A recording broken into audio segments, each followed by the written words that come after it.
Welcome back to my channel. ಹೊಸದಾಗಿ ಈ channel ನೋಡ್ತಾ ಇದ್ದರೆ ಸಬ್ಸ್ಕ್ರೈಬ್ ಮಾಡಿಕೊಂಡು ಸಪೋರ್ಟ್ ಮಾಡಿ. ಸಚ್ಚಿದಾನಂದ ಸಾಯಿನಾಥ್ಗೆ ನಮಸ್ಕಾರ ಮಾಡುತ್ತಾ ಸಾಯಿನಾಥರ ಅನುಗ್ರಹ ಎಲ್ಲರ ಮೇಲೂ ಇರಲಿ ಅಂತ ವಿಡಿಯೋ ಪ್ರಾರಂಭ ಮಾಡ್ತಾ ಇದ್ದೀನಿ. ಸ್ನೇಹಿತರೆ, ಆಷಾಢ ಮಾಸದಲ್ಲಿ ಪ್ರತಿನಿತ್ಯ ಕೂಡ ನಮಗೆ ವಿಶೇಷವಾಗಿರುತ್ತೆ. ಯಾಕಂದರೆ ಕಲಿಯುಗದಲ್ಲಿ ಮನುಷ್ಯನಿಗೆ ಆಸೆಗಳು ಜಾಸ್ತಿ, ಸಮಸ್ಯೆಗಳು ತುಂಬ ಇರುತ್ತೆ. ಅದು ಕೆಲಸದಲ್ಲಾಗಿರಬಹುದು, ಮನೆಯಲ್ಲಾಗಿರಬಹುದು, ಅಥವಾ ನಮಗೆ ಬೇರೆ ಕಡೆ ಕೂಡ ಆಗಿರಬಹುದು. ಸಮಾಜದಲ್ಲೂ ಕೂಡ ಹಲವಾರು ಸಮಸ್ಯೆಗಳನ್ನು ನಾವು ಒಂದು ಕ್ಯಾರಿ ಮಾಡ್ತಾ ಇರ್ತೀವಿ. ಈ ಸಮಸ್ಯೆಗಳನ್ನು ಹೋಗಲಾಡಿಸೋದಕ್ಕೆ ಒಂದು ಅದ್ಭುತವಾದ ಪರಿಹಾರ ಅಂತಲೇ ಹೇಳಬಹುದು. ನಿತ್ಯದ ಪೂಜೆ ಮಾಡ್ತಾ ಇದ್ದೀವಿ, ಸಮಸ್ಯೆಗಳು ಹೋಗಲಾಡಿಸ್ಕೊಳ್ಳೋದಕ್ಕೆ ಕೆಲವು ಪರಿಹಾರಗಳನ್ನು ಮಾಡ್ಕೊಳ್ತಾ ಇದ್ದೀವಿ. ಆದರೂ ಯಾಕೆ ನಮಗೆ ಸಮಸ್ಯೆಗಳು ಈ ರೀತಿ ಇದೆ ಅಂತ ನಾವು ಅಂದ್ಕೊಳ್ತಾ ಇರ್ತೀವಿ. ನಾವು ಎಷ್ಟೇ ಕೆಲಸಕ್ಕೆ ಹೋಗಿರಬಹುದು, ಮನೆಯಿಂದ ಹೊರಗಡೆ ಹೋಗಿರಬಹುದು, ನಮಗೆ ಗೊತ್ತಿರೋದಿಲ್ಲ. ನಮ್ಮ ಜೊತೆನೇ ಕಷ್ಟಗಳು, ನೆಗೆಟಿವ್ ಎನರ್ಜಿ ಅನ್ನುವಂಥದ್ದು ನಾವು ಅದನ್ನು ಕ್ಯಾರಿ ಮಾಡ್ಕೊಂಡು ಬಂದಿರ್ತೀವಿ. ಈ ಸಮಸ್ಯೆಗಳು ಹೋಗಲಾಡಿಸೋದಕ್ಕೆ ಈ ರೀತಿ ಇದು ಸಿಂಪಲ್ ಅಂತ ಹೇಳ್ತೀವಿ.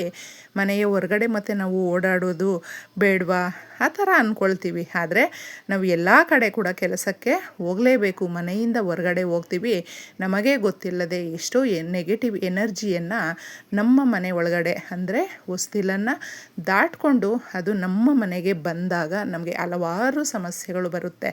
ಮುಖ್ಯವಾಗಿ ಹಣಕಾಸಿನ ಮೇಲೆ ಪೆಟ್ಟು ಬೀಳುತ್ತೆ. ಹಣಕಾಸು ಯಾವಾಗಲೂ ಅಷ್ಟೇ ಯಾರ ಹತ್ರನೂ ನಿಲ್ಲೋದಿಲ್ಲ.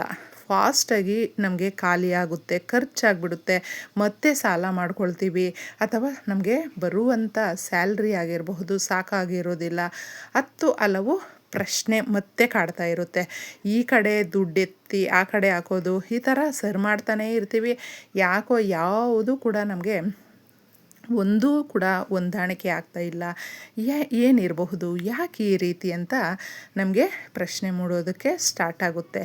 ಏನೂ ಇಲ್ಲ, ಸಿಂಪಲ್ಲಾಗಿ ಬುಧವಾರ ಸ್ನೇಹಿತರೆ ನೆನಪಿಟ್ಕೊಂಡಿದ್ದೆ, ಹೆಸರು ಕಾಳನ್ನು ಒಂದು ಮುಷ್ಟಿಯಷ್ಟು ತಗೊಂಡಿದ್ದೆ ನೀವು ಪಕ್ಷಿಗಳಿಗೆ ಆಫರ್ ಮಾಡಿ. ಹೌದು, ಎಷ್ಟೊಂದು ಸಮಸ್ಯೆಗಳು ಅದರಿಂದ ಹೋಗುತ್ತೆ ಅಂತ ಹೇಳಿದ್ರೆ ಆಶ್ಚರ್ಯ ಪಡ್ತೀರಾ. ಬುಧವಾರ ಗಣಪತಿಯ ದಿನ, ಗಣಪತಿಗೂ ಕೂಡ ನಾವು ಅದರ ಒಂದು ಸಂಕೇತ ಅಂತ ಹೇಳಿದ್ರೆ ಹೆಸರು ಕಾಳನ್ನು ಇಡ್ತೀವಿ.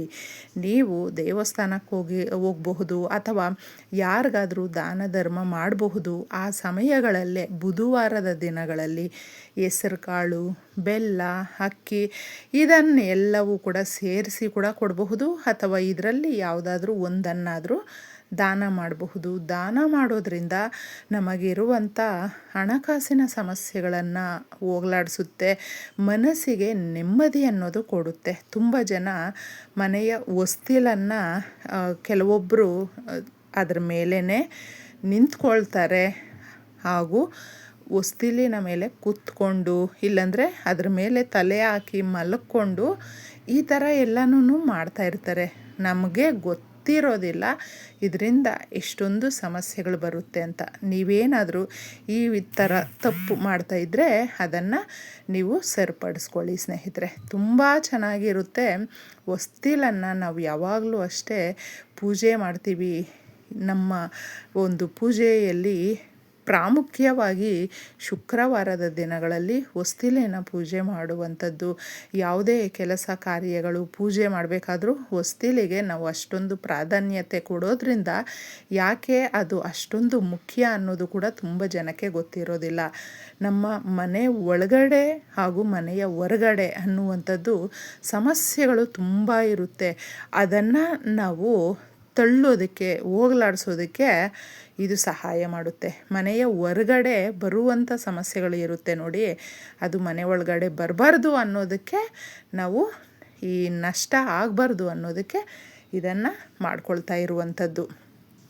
ಹೊರಗಡೆಯಿಂದ ಓಡಾಡಿಕೊಂಡು ಎಷ್ಟೋ ಸಮಸ್ಯೆಗಳನ್ನು ಒತ್ತು ತರ್ತೀವಲ್ವ, ಅದು ಅಲ್ಲೇ ಸ್ಟಾಪ್ ಆಗಬೇಕು, ಹಾಗೆ ಹಿಂತಿರುಗಿ ಹೋಗ್ಬಿಡಬೇಕು. ಅದನ್ನು ನಾವು ಸರಿಪಡಿಸ್ಕೊಳ್ಳೋದಕ್ಕೆ ಈ ಸಣ್ಣ ಪರಿಹಾರವನ್ನು ಮಾಡ್ಕೊಳ್ಳಿ. ಬುಧವಾರ ಸಂಧ್ಯಾ ಸಮಯದಲ್ಲಿ ಪ್ರದೋಷದ ಕಾಲ ಅನ್ನುವಂಥದ್ದು ತುಂಬ ಚೆನ್ನಾಗಿರುತ್ತೆ. ಯಾಕಂದರೆ ಗೋಧೂಳಿ ಸಮಯ ಅಂತ ಏನು ಹೇಳ್ತೀವಿ, ಗೋವುಗಳು ಮನೆಗೆ ಬರುವಂಥ ಸಮಯ.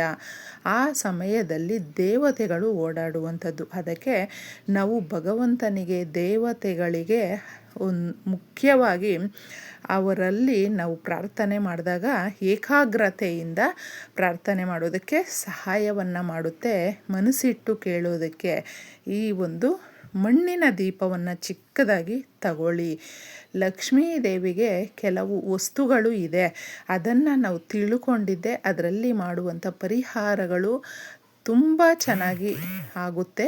ಇದನ್ನು ಯಾವ ರೀತಿ ನಾವು ಮಾಡ್ಕೊಳ್ಬೇಕು ಅಂದರೆ, ಸ್ವಲ್ಪ ಮೆಂತ್ಯ ಕಾಳನ್ನು ತಗೊಳ್ಳಿ. ಮೆಂತ್ಯ ಕಾಳು 1 ಸ್ಪೂನಷ್ಟು ಇದಕ್ಕೆ ಹಾಕಿಬಿಟ್ಟು ಮೊಗ್ಗಿರುವಂಥ ಲವಂಗಗಳನ್ನು ಹಾಕಬೇಕು. ಲವಂಗಗಳು ನೋಡೋದಕ್ಕೆ ಚಿಕ್ಕದಾಗಿರುತ್ತೆ, ಅದರ ಪ್ರಭಾವ ಮಾತ್ರ ಎಷ್ಟೋ ಕೆಲಸಗಳು ನಿಂತಿರುತ್ತೆ ನೋಡಿ. ಅದನ್ನು ಸಕ್ಸಸ್ ರೂಪದಲ್ಲಿ ತಂದುಕೊಡೋದಕ್ಕೆ ಸಹಾಯವನ್ನು ಮಾಡುತ್ತೆ. ಹಣಕಾಸು ಎಲ್ಲಾದರೂ ಸ್ಟ್ರಕ್ ಆಗಿದ್ದರೆ ಬಿಡುಗಡೆ ಮಾಡುತ್ತೆ. ಅದಕ್ಕೆ ಅಂದುಕೊಂಡಿರುವ ಕೆಲಸಗಳು, ಆರ್ಥಿಕ ಸಮಸ್ಯೆಗಳು ಬಗೆಹರಿದು ನಮಗೆ ಕೈಗೂಡುವಂತೆ ಮಾಡುತ್ತೆ ಲವಂಗಗಳು. 1 ಒಣಮೆಣಸಿನಕಾಯಿಯನ್ನು ತಗೊಳ್ಳಿ. ಒಣಮೆಣಸಿನಕಾಯಿ ಬಂದು ನಮಗೆ ಶತ್ರುಗಳು ಇರ್ತಾರೆ ನೋಡಿ, ಅವರು ನಮ್ಮ ಜೀವನ ಹಾಳಾಗಲಿ, ನಮ್ಮನ್ನು ನೋಡಿದ್ರೆ ಅಸೂಯೆ ಪಟ್ಕೊಳ್ಳುವಂಥದ್ದು, ನಮಗೆ ಕೆಲಸ ಸಿಕ್ಕಿದೆ ಅಂತ ಹೇಳಿದ್ರೆ, ಚೆನ್ನಾಗಿದ್ದೀವಿ ಅಂತ ಹೇಳಿದ್ರೆ, ಯಾವುದಕ್ಕೆ ಆಗಿರಬಹುದು ಅಸೂಯೆ ಪಟ್ಕೊಳ್ತಾ ಇರ್ತಾರೆ. ಅದು ಎಲ್ಲವೂ ಹೋಗಬೇಕು ಅಂತ ಹೇಳಿದ್ರೆ ಒಣಮೆಣಸಿನಕಾಯಿ ಸ್ವಲ್ಪ ತಗೊಳ್ಳಿ. ಇನ್ನು ಒಂದು 2-3 ಕರ್ಪೂರದ ಬಿಲ್ಲೆಯನ್ನು ತಗೊಂಡಿದ್ದೆ, ಪುಡಿ ಮಾಡಿ ಇದ್ರ ಮೇಲೆ ನೀವು ಹಾಕಿಬಿಟ್ಟು ಆ ದೀಪವನ್ನು ಕ್ಲೀನಾಗಿ ಮನೆಯೆಲ್ಲ 1 ರೌಂಡು ಸುತ್ತಾಡಿಸ್ಬೇಕು. ಓಡಾಡುವಾಗ ಇದರಲ್ಲಿ ಹಾಕಿರುವಂಥ ವಸ್ತುಗಳು ಎಲ್ಲವೂ ಕೂಡ ನಮ್ಮ ನೆಗೆಟಿವ್ ಎನರ್ಜಿ, ನಮ್ಮ ಮನೆಯಲ್ಲಿ ಕತ್ತಲು ಇರುತ್ತೆ ನೋಡಿ, ಅದನ್ನು ಓಡಿಸುತ್ತೆ. ಎಷ್ಟೋ ಜನಕ್ಕೆ ಮನೆ ತುಂಬ ಜನ ಇರ್ತಾರೆ ಅಥವಾ ಒಳ್ಳೆ ಸಂಬಳ ಬರ್ತಾ ಇರುತ್ತೆ, ಆದರೂ ಸಮಸ್ಯೆಗಳು ತೀರಿರೋದಿಲ್ಲ. ಅಂತಹವರು ಮುಖ್ಯವಾಗಿ ಇದು ಎಲ್ಲವನ್ನು ಕೂಡ ನಾವಿಟ್ಟು ಮನೆ ಒಳಗಡೆ ಓಡಾಡಿಸಿ ಹೊಸ್ತಿಲ ಹತ್ರ ತಗೊಂಡು ಬಂದಿದ್ದೆ. ನಿಮ್ಮ ಮನೆಯ ಹೊಸ್ತಿಲ ಹತ್ರ ಹೊರಗಡೆ ಇದನ್ನು ಹಚ್ಚಬೇಕು. ಕ್ಲೀನಾಗಿ ಹಚ್ಚುವಾಗ ಮನೆಯ ಮೇನ್ ಡೋರ್ ಇರುತ್ತಲ್ವ, ಅದನ್ನು ನೀವು ಓಪನ್ ಮಾಡಿ ಇಟ್ಟಿರಿ. ಆ ಮನೆ ಒಳಗಡೆ ಇರುವಂಥ ನೆಗೆಟಿವ್ ಎನರ್ಜಿಯನ್ನು ಎಲ್ಲವೂ ಕೂಡ ಎಳ್ಕೊಳ್ಳುತ್ತೆ. ಮನೆಯ ಹೊರಗಡೆ ಯಾವುದೇ ಸಮಸ್ಯೆಗಳು ಬರೋದಿದ್ರೂ ಕೂಡ ಅದನ್ನು ಅಲ್ಲೇ ತಡೆಗಟ್ಟುತ್ತೆ. ಅದಕ್ಕೆ ಈ ಸಿಂಪಲ್ಲಾಗಿರುವಂಥ ಪರಿಹಾರವನ್ನು ಶ್ರದ್ಧಾ, ಭಕ್ತಿ, ನಂಬಿಕೆ ಇಟ್ಟು ಕೇಳಿಕೊಂಡು ಮಾಡೋದ್ರಿಂದ ನಮಗೆ ಒಳ್ಳೆ ರಿಸಲ್ಟ್ ಬರುತ್ತೆ. ಅದರಿಂದ ತುಂಬಾ ನಾವು ಮನಸ್ಸಿಗೆ ನೆಮ್ಮದಿಯನ್ನು, ಶಾಂತಿಯನ್ನು ಪಡ್ಕೊಳ್ಳೋದಕ್ಕೆ ಸಹಾಯವನ್ನು ಮಾಡುತ್ತೆ. ಮನಸ್ಸಿಗೆ ನೆಮ್ಮದಿ ಇದ್ದರೆ ಸಾಕು ಅನ್ನುವ ಥರ ನಾವು ಕೇಳ್ಕೊಳ್ತೀವಲ್ವ, ಎಲ್ಲ ರೀತಿಯಲ್ಲೂ ಕೂಡ ನಮಗೆ ಇದು ರಿಸಲ್ಟ್ ಒಳ್ಳೆ ರೀತಿಯಲ್ಲೇ ತಂದುಕೊಡುತ್ತೆ. ಇನ್ನು ಅದನ್ನು ನೀವು ಗಿಡ ಮರಗಳ ಹತ್ರ ತಣ್ಣಗಾದ ಮೇಲೆ ಹಾಕಿಬಿಡಿ.